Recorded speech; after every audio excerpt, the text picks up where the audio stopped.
After helping hundreds of people relocate to Colorado, one of the biggest lessons that we've seen is the area and how important that is compared to the actual house itself. For example, you can change a backsplash, you can update some kitchen or bathrooms, but making sure the area is the right fit for you, for the needs and the wants that you have, could not be more important.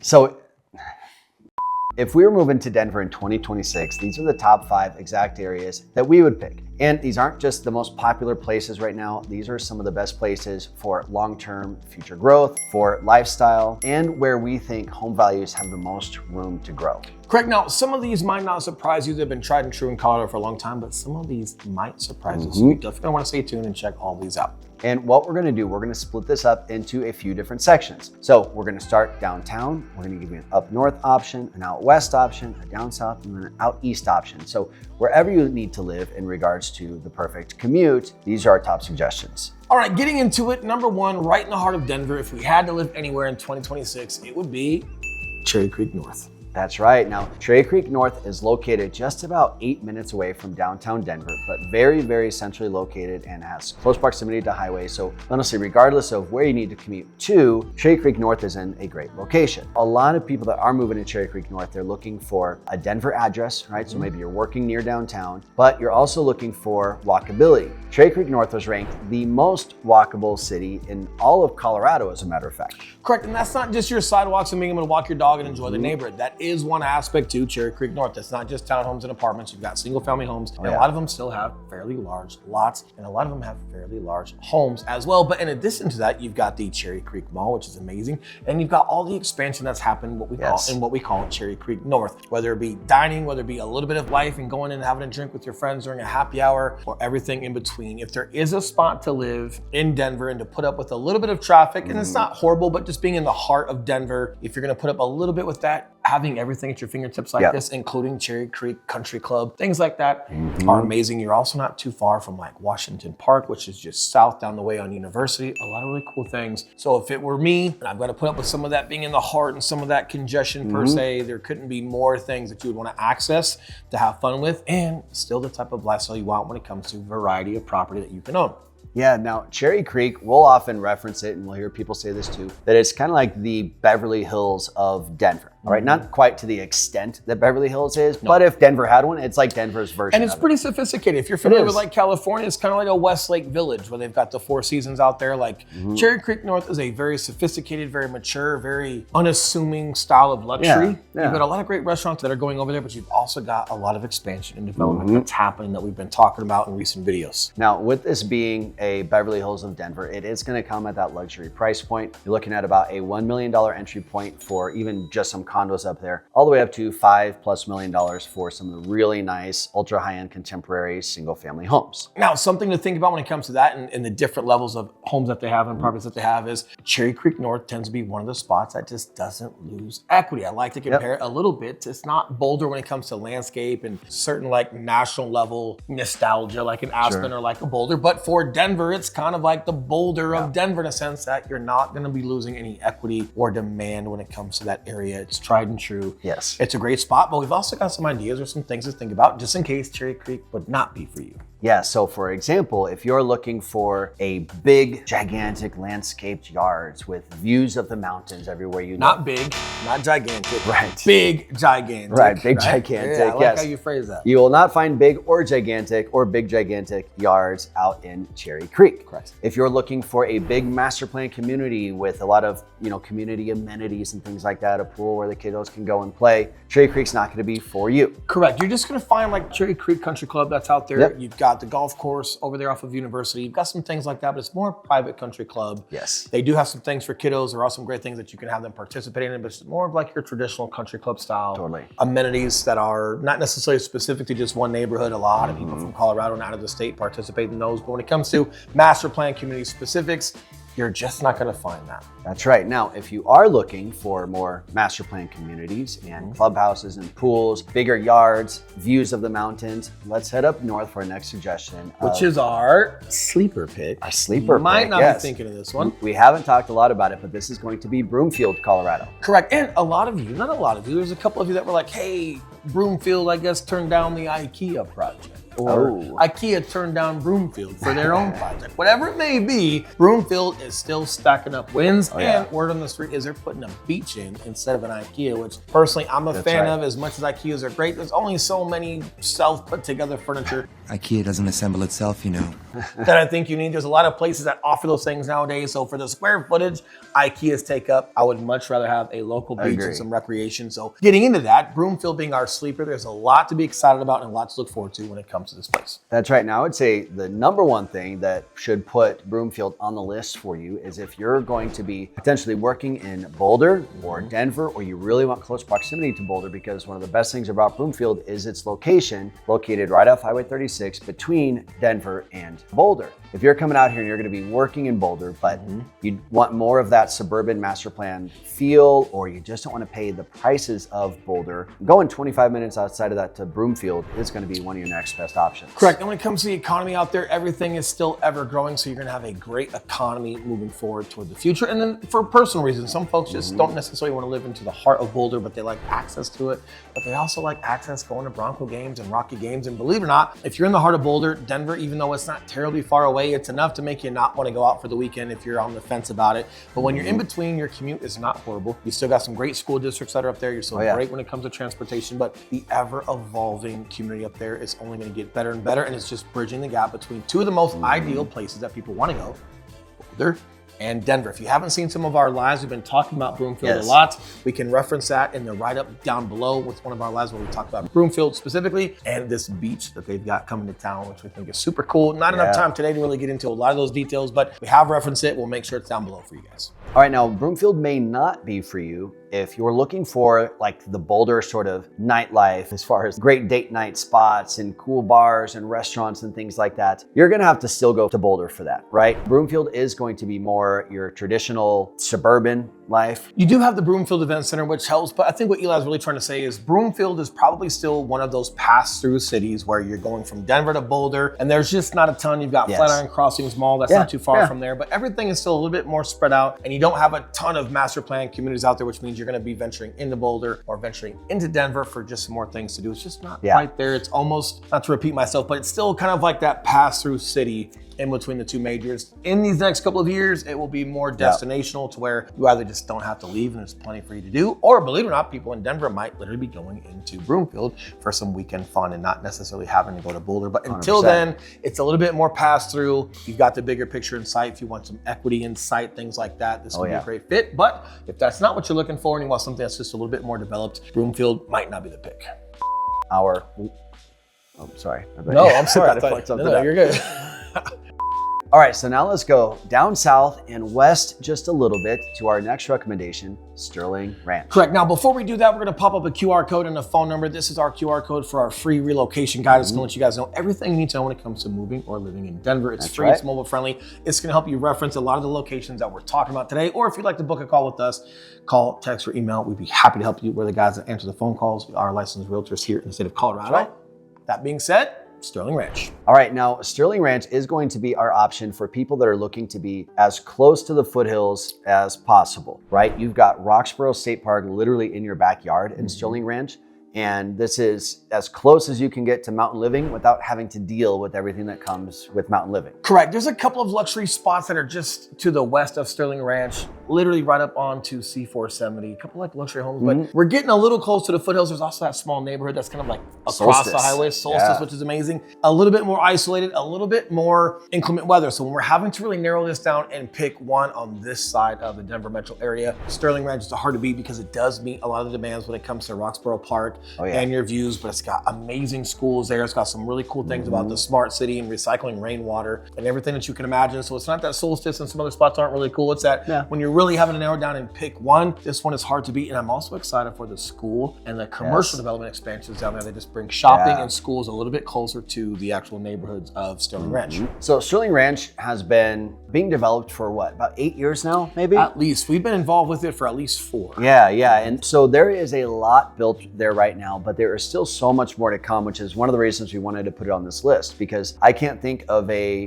bigger or better master plan community that is located this close to the mountains. Correct. So we frequently will have people coming out here where their number one reason for moving to Colorado is lifestyle, whether they're into mountain biking, hiking, skiing, anything like that, but they still have kids in school and stuff like that. So they don't want to quite commit to mountain life, fully at the moment, but they want to be as close as they can while still having all the good suburban amenities that you could possibly want. Correct. And fun fact about Sterling Ranch, not to Yes, cut you you're off, good. is That was it's it. also ever growing. So Sterling Ranch is rumored to be, or the goal is to have it almost just as big, if not just as big as Highlands Ranch. Yeah, big. What does that mean? That means anywhere from 17 to 20,000 homes are expected to be built in that total area. So as far as what you're looking at, whether it's now or a year from now, you've got plenty of time for the overall growth of it. If you guys have questions on what that future growth looks like and what some plans could be doing, we'd be happy to help you guys with that. But Solstice and some of these other areas, because they're a little bit more isolate, because they're across the highway more into the mountains, there's not necessarily a ton of supply there, which means there's also just limited resources when it comes to inclement weather or in and out of shopping during inclement weather. So again, hard to beat, but really excited for all of the growth that Sterling Ranch has coming. Now, Sterling Ranch is also going to give you probably one of the biggest varieties of homes that you can find out there. Due to its size, like Will said, you can find anything from, townhomes starting in the 5 to 600s, all the way up to single family homes that are pushing 2 million, and quite literally everything in between. There are a lot of builders that are building out in that area. So you're going to find a lot of variety, not a whole lot of cookie cutter, and you're going to find tons of parks, trails, and open space for the kiddos, or just you getting out and enjoying the beautiful mountain views. And it's awesome. Like, guys, Tough Mudder came to Sterling Ranch a couple of years ago. Yeah, that's cool. If you're familiar with that 10K or 8K run and the obstacles and they cattle prod you or something crazy, it sounds a lot like the Marine Corps. Only got to do it for a day. They want to pick some of the coolest locations with some of the best views. And out of everywhere they could have gone in Colorado, Tough Mudder came to the backside of Sterling Ranch where a lot of your development is going to be, but the views are amazing. And then right next to your parks and recreation, all those great things are the UC Health Center, your local restaurant that's there. They've got some dental there. They've got like a whole commercial thing in the parking lot, which is really cool and a great resource for a lot of locals. And that's in addition to your master plan, pool house, clubhouse, and everything else that you get with that as well. Now, I would say that Sterling Ranch is not for you if you're looking for a lot of, I know, right? Am I guessing right? Am I guessing right? No, I'm trying to guess what you're about to say. Let me see if I'm right. Let's see. Lot size. Nope. No? Nope. Close. That's one of them though. Sterling Ranch is not going to be for you if you're looking for a lot of in-town walkability, okay? Or even a grocery store 5 minutes away, because Sterling Ranch is so new and planning on being so big, a lot of the current infrastructure just is not there. You'd have some immediate infrastructure like a coffee shop, a preschool, the UCL Center, like you said. Everything else you're going out of that. 10 minutes, yeah, plan on 10-minute drive to the grocery store, 10-minute drive to some restaurants, which again, isn't a lot, but a lot of these other places, you've got grocery and restaurants and things like that right around the corner. Now, as the neighborhood continues to grow, and again, this is one of the reasons it's on this list when we talk about having equity to grow into, this infrastructure is coming. It's a year or two out for like the local grocery store. They're currently building new schools in the neighborhood as we speak. Correct. So a lot of this is going to be coming, but if you're willing to grow with the neighborhood, it's going to be perfect. But if you're looking for in-neighborhood walkability right now, you might want to go to Cherry Creek. Correct, and even some of that is just not going to quite be there at all. Like if you guys understand the demographic of Sterling Ranch, maybe we can show you here on a topographical map. Sterling Ranch is on the west side of Santa Fe, right? Like you're so close to like Roxborough Park and things like that that they've really reserved a lot of that land for all of these homes, the clubhouse and things like that. So there's just not a lot of space where you're putting a lot of commercial. They reserved it for the home. So you're going to have to get back out onto Santa Fe and travel south or travel north for some of your shopping. So again, not horrible, but a lot of folks like this because it lets the community be what it needs and it's not necessarily muddied up with too much commercial. But things to think about. My number one thing would be, if it's not for you, is as beautiful as these homes are, as beautiful as the views are, you don't necessarily have huge lot sizes when it comes to your own personal property. A lot of folks that we've probably helped at least 30 people move to Sterling Ranch this past 24 months. They're okay with that because they do so much hiking and jogging and taking the dogs out into the national park and into some of that stuff. So they don't necessarily need a lot of the personal lot space. They like being able to explore the community space in these parks. Some folks, however, if you've got some kiddos or whatever it may be, for whatever reason, you might want slightly more personal space in your own backyard or your front yards. Personally, I like a little bit more space. I don't need a ton, but it's nice for my boys and my kiddos to run around back. And I don't necessarily have to take them across the street to the park. I can just hang out in the backyard with them. They've got plenty of space. So again, personal preference. If you're open-minded, you should at least be turning that stone and going to see it because it is as beautiful as we talk about. But if you would like some more space or some more walkability, like inner city or restaurants, definitely not going to be for you. Next up, we're going to talk the canyons at Castle Pines. Ooh. So this is going to be just basically southeast of Sterling Ranch. And this is sitting just north of Castle Rock. So you guys have heard us talk about Castle Rock a bunch. Castle Pines sits just immediately north of that. And the canyons at Castle Pines is really cool because this is a big master plan community in Castle Pines. And Castle Pines hasn't seen a master plan community like this really ever since it first started. And it's, even though it's right there on the highway and it's great for transportation, the reason why that would not be a downfall for us personally, while we still pick this one out of everywhere we could pick down south, is because it's just on the east side of the highway and it's tucked away kind of like in this little valley. And believe it or not, road noise or anything like that from the highway is literally non-existent. And then your view of the highway, because of how they've tucked everything into this valley, is very minimal. You don't see a lot of it, and it's really cool. But for me personally, it is nice to have access to that level of commutes and transportation, but not necessarily have to be exposed or to deal with the sound or the visibility of it. So a really cool little nook, I would call it, that Castle Pines has become. Yeah, and this is a new build community. So you're gonna find Shea Homes is the primary builder out there. Infinity has a little bit of homes too. Shea is primary, and they are one of the best big nationwide builders that we have here in Colorado. Very top notch. And the community itself is laid out almost, I would call it resort style. And I call things resort style, which sounds glamorous, but really once you see neighborhoods putting in their own dedicated restaurants, their own dedicated, bars for residents, and the cool coffee shop that they have there, then it really starts to kind of become this place where you could have guests come and you don't need to leave the neighborhood to go grab a nice dinner. Resort. So if you guys are going to go somewhere, like if you're traveling to Mexico and you're on the resort, the idea would be you don't necessarily have to leave the resort. Totally. If you don't have to while you're on vacation, everything is at your disposal. Well, that's kind of like the idea you're talking about. When it comes to these master plan communities, when they're putting in permanent restaurants that are delicious and they're upscale, they look nice. You're going to look nice when you go there, and it's awesome. You got a great spot to meet some of your neighbors. But again, it's like the restaurant in the canyons would almost be equivalent to something you'd see from like a Shanahan's or an Elway's. It's very nice. The food is done very well. You guys are really going to enjoy this. But then right across the parking lot, you've got Eli's famous avocado toast. They should have named it after him. I hear it every time we go over there.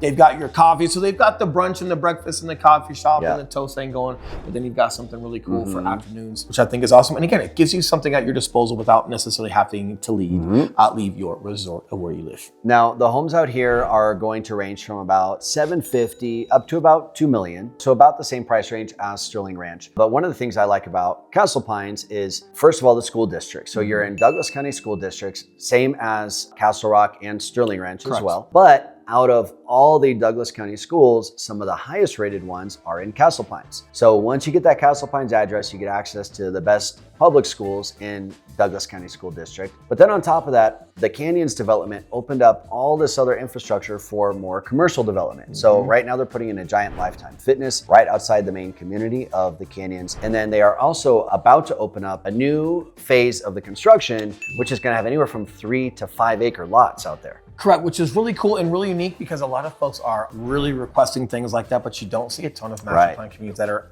giving access for something like that. There's another master plan community that is not here yet, still a couple years out off of 470 in Aurora. You guys see all this land that is opened up right here?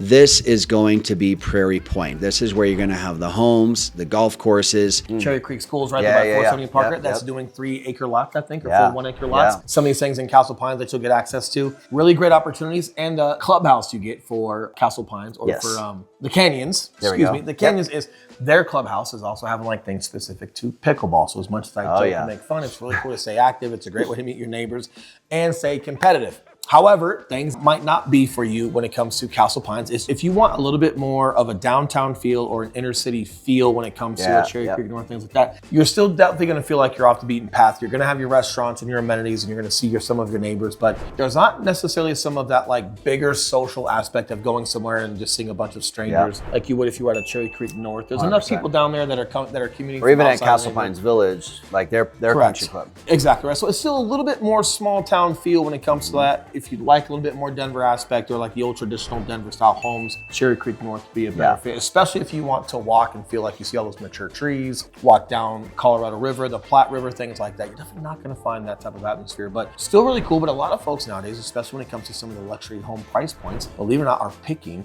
places like Castle Pines and the Canyons over Denver almost 7.5 out of 10 times that we see from just helping you guys all buy here in Denver. So whether you're a local and you're making a pivot or you're new to Colorado, we've seen significant luxury home buyers purchasing Canyons, Castle Pines, Castle Rock versus Denver, believe it or not. So if you are still more of Denver, but you haven't considered a lifestyle like this, you might want to turn that stone, but those will be the turnoffs I think you might run into. Next up, guys, our final recommendation. We're gonna go up northeast from Castle Pines into southeast Aurora, specifically Southshore. Very cool. Now, let's talk about it. Let me just state my bias. I live here. So that's right. That's right. We live here for a reason, and it doesn't mean that I've got a better opinion than you guys, being that we're in real estate. We've been helping tons of folks move to Colorado, or if they're already here, just helping them relocate to the most desirable spot that they have for themselves. But I will say we see a lot. We educate ourselves on a lot. We get a lot of research done. You're really good at this. Yeah, I am. We go see everything that's coming in, bang for buck when it came to overall, just for me personally, when it came to commute, as far as the airport, being able to travel. A lot of times, Elon and I are traveling the country, teaching agents how to build their business and their brands, like we've done here via YouTube and via some things that we've done local. I love the commute when it comes to that. Being able to have not one, but 2 clubhouses that kids can have fun when it comes to the gym and the recreational stuff and the pools. It's amazing. Number 3 was the school district for me. Cherry Creek School District is great. We've got a lot of credibility there. We've got a lot of history with Cherry Creek schools, and that's been a lot of fun. And our daughter also goes to a private school, which is just on the street, Regis High School. So when it came to having some Cherry Creek schools or a great school district for my sons, but also being close proximity to where we have our daughter going to high school, we had to navigate a little bit of that ahead of time, because when we moved here, I think Chloe had maybe 1 more year before high school. So we had to forecast a little bit. And then the 4th thing, which might be subjective just to me personally, was making sure that we are still close to our family, because I love having my kids around their grandkids. I know I'm throwing a lot at you, but let's get into Southshore specifically and why it could or could not be for you. One of the biggest draws for Southshore, in addition to all the cool stuff that Will just mentioned, location, commute, school districts, things like that, is the Southshore Reservoir out here, right? Or Aurora Reservoir, it's called. I'll call it Southshore because it's in Southshore. But that is basically a giant man-made lake, hence the word reservoir if you guys aren't familiar with that. And it is non-motorized, so it is big, it is beautiful, it has a beach, it is open for recreation year-round. So even right now in January or February, you can see people out there paddleboarding, or they'll have their kayak, or they're out there fishing. Again, like, I'm glad you mentioned it. The fishing is actually really good at Aurora Reservoir. They've got a 7 or 8 mile trail that goes all the way around it. So whether it's, you can be on like the dirt padded trail side, or you can actually be on like the cement, but it goes all the way around the reservoir. You can bike, you can walk with the stroller, you can jog, you name it, you can do it. It's a lot of fun. Everyone also tends to be pretty friendly when it comes to that, as far as like going out there and exercising. But you've got some of the best views that you guys will ever see, whether you live right on the water in Southshore or not. The access, they have several different entry points throughout the neighborhood, so you don't have to necessarily go to just one. I'll also say, even just traveling into Southshore in the evening, when they've got these lighthouse looking towers as you approach into Southshore, the lights are always lit up as you're crossing the smaller body of water next to the reservoir. You kind of go over this bridge, which is really cool. And you've got a little lake house on that smaller one where you've got some paddle boats that you can use at no cost. It's a really cool atmosphere. A lot of folks participate in decorating their homes for the holidays and things like that, for 4th of July, Veterans Day, Memorial Day, you guys name it. There's a lot of stuff not only going on at the clubhouses to participate in, like Easter egg hunts and things like that, but they also decorate the neighborhood. In addition to that, they also have surveillance. This is something that we've been learning recently as well, but the HOA also monitors surveillance. So they actually know who comes in and comes out of them, and comes in and out of the neighborhood. So for example, if there's been a nuisance, or if somebody's been causing a disturbance or whatever it may be, they can track vehicles that are coming in and out. They can recognize it by the vehicle make, by the license plate. I'll get some more information on how this works, but a lot of your master plan communities are creating a little bit more surveillance to cut down on any nuisance that possibly could be happening in the neighborhood, which definitely helps law enforcement and things like that. So 100%. Really cool things that they've got going on. The elementary school here is also great. There's one across the street in Blackstone that you might end up going to, depending on where you're at in Southshore. But overall, great experience. Great neighbors. There's a lot of fun kids that are in the neighborhood. So as far as like your kids being able to find neighbors that are similar and close to age to be friends with, I think is very common. We've had a great time here in the past. I think we've been here for 3 years. Yeah, if not from more. Castle Rock. Yeah. Yeah, if not more. Yeah. Right? There you go. Now, one of the other benefits to living in a more established area like this is you get places like Southwoods. Correct. So this is exactly what the Canyons was missing and Stilling Ranch was missing, but this is an extremely close by, gigantic outdoor shopping mall, essentially. Correct. So you've got your main AMC movie theater, you've got restaurants, Sephora, American Eagle, Lululemon, all those things. But tons of restaurants. correct. And then every Thursday, spring and summer, they also throw concerts out here. Yep. It's a lot of fun, live music. They've got the little water park going on right there as Yeah. well. And in the winter, they open it up and they do the ice rink that you guys can go participate in, which is a lot of fun. And in addition to that, just down the street, closer to Southshore as a neighborhood, you've got an organic King Soopers marketplace. It's like an upscale King Super. That's really cool. You've got a little shopping center. You've got a couple gas stations. So definitely everything you need right at your fingertips. But you can also live kind of like that water life. And what's really cool, some of the builders out here in Southshore have also modeled homes, almost like an East Coast beach house. Yeah, Right? Like, Yep. you're going to want to put like a There's cardigan definitely like lake tied over your vibes with shoulders. some of the houses. Lake out here. house, that's what I'm looking Yeah, for. Not yeah. a beach house, but like lake house. Really cool, nice atmosphere. And the builders that were here also took some time in making sure that things did not look exactly the same. Yeah. You do have 5 or 6 different plans that you can pick from, but some people add portraits, some people don't. So you are getting a variety in this master plan community as far as overall visual, but there is still some master plan community feel to it. So the thing completely. that would not be is if you are looking for more off the beaten path or a little bit more exclusivity, again, that inner city feel, like this might not be for you. It's a little bit more flat, hence you're out by the lake, but the views of the mountains are also incredible. They are. Some folks like being a little bit closer to the heart of Denver. I'm reaching a little bit because I'm biased. I'll be honest with you. I don't think there's any con to being out here except for maybe some preference. I think the only one that would make this neighborhood not for you is if you're looking for a brand new build. Oh, there you go. Southshore is established already. And given the homes aren't here. Southeast that are getting built, but they're not quite here yet. Yeah. Now, the homes aren't old by any means. The majority of Southshore is built between 2019 and honestly now. 2025, 2024 maybe, 2025. I do remember there were some homes here in very early 2025 where they were just closing out the last few. But for the most part, this immediate Southshore area is developed. Correct. But with that, you get the benefit of the mature neighborhoods, the mature shopping centers, neighbors that are here in the sense of community that you have. Like Will said, there are some communities popping up just outside of here where you're not quite on the lake, but nearby. But honestly, that's the only thing I can think of is that if you're looking for a brand new build, you won't find it right in Southshore. But whatever you're thinking, you should be thinking of us and helping you with those real estate needs. That's Let's throw right. that number back up below just in case you guys have questions. We are licensed realtors here in Colorado. And regardless of area that you guys are moving to, we would love to throw you those area guides or relocation guides that could help you. There's a QR code in the corner. There's our number down below. We'd love for you to reach out. We are the guys who answer the phone calls, text messages, and emails. So again, regardless of which one's for you, let's find that one and make sure that your guys' destination here in Colorado is amazing how you like it. There we go. Great All job. right. Great job. Hey. Thank you. Hey. Like that? Like that? Love it.